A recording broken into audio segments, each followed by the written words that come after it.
Shalom, selamat mendengar renungan pagi hari ini 28 Februari.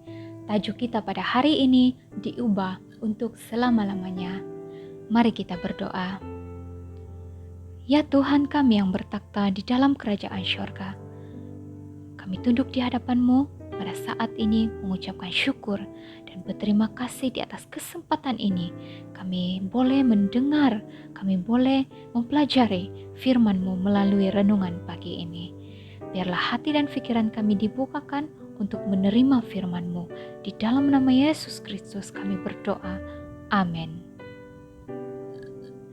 Ayat Alkitab kita diambil daripada buku Yohanes 3 ayat 5. Aku berkata kepadamu, sesungguhnya jika seorang tidak dilahirkan dari air dan roh, ia tidak dapat masuk ke dalam kerajaan Allah. Semasa Nikodemus berjalan dalam gelap, jantungnya berdegup-degup karena dia berasa seronok. Dalam beberapa hal, dia berasa lebih seperti seorang pelajar yang terpesona daripada sebagai seorang profesor yang paling tinggi di seminari. Orang selalunya lebih teruja untuk berjumpa dengan dia, tetapi sekarang dialah yang lebih berminat untuk bertemu dengan guru baharu dari Galilea yang baru sahaja membersihkan bait suci. Walaupun bersemangat dan teruja, namun Dr. Nikodemus tidak bersedia untuk mendengar kata-kata pertama daripada rabi yang lebih muda dan tidak bersekolah itu. Aku berkata kepadamu, sesungguhnya jika seorang tidak dilahirkan dari air dan roh, ia tidak dapat masuk ke dalam kerajaan Allah. Inilah kata-kata yang mengejutkan bagi dekan sekolah teologi itu. Bukankah dia telah membaca Alkitab banyak kali daripada muka depan sehingga muka belakang? Bukankah dia telah memberi banyak khotbah, ceramah, dan ucapan tentang Alkitab?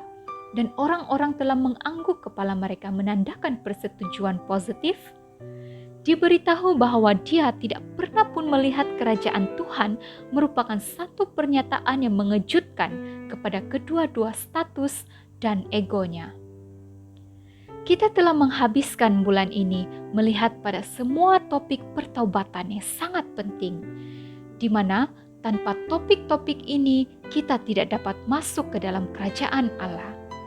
Setiap hari kita perlu mencari pertaubatan hati, perubahan hidup yang hanya boleh berlaku melalui Roh Kudus yang masuk dan menguatkan serta mengubah kehidupan kita supaya kita akan bersedia untuk kehidupan kekal. Dalam Wahyu 3 ayat 20, Yesus digambarkan berdiri di pintu hati kita dan mengetuk pintu hati mereka yang fikir bahwa mereka kaya dan telah menambah harta serta tidak memerlukan apa-apa. Janganlah kita pikir dengan mempunyai informasi yang betul boleh menggantikan transformasi yang Tuhan ingin kerjakan dalam hati kita setiap hari dalam hidup kita.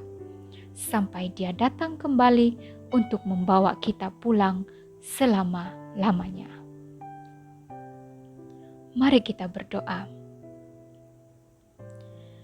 Ya Tuhan, kami yang bertakhta di dalam kerajaan syurga, kami memuji Engkau dan kami berterima kasih untuk firman yang kami dengarkan sebentar tadi.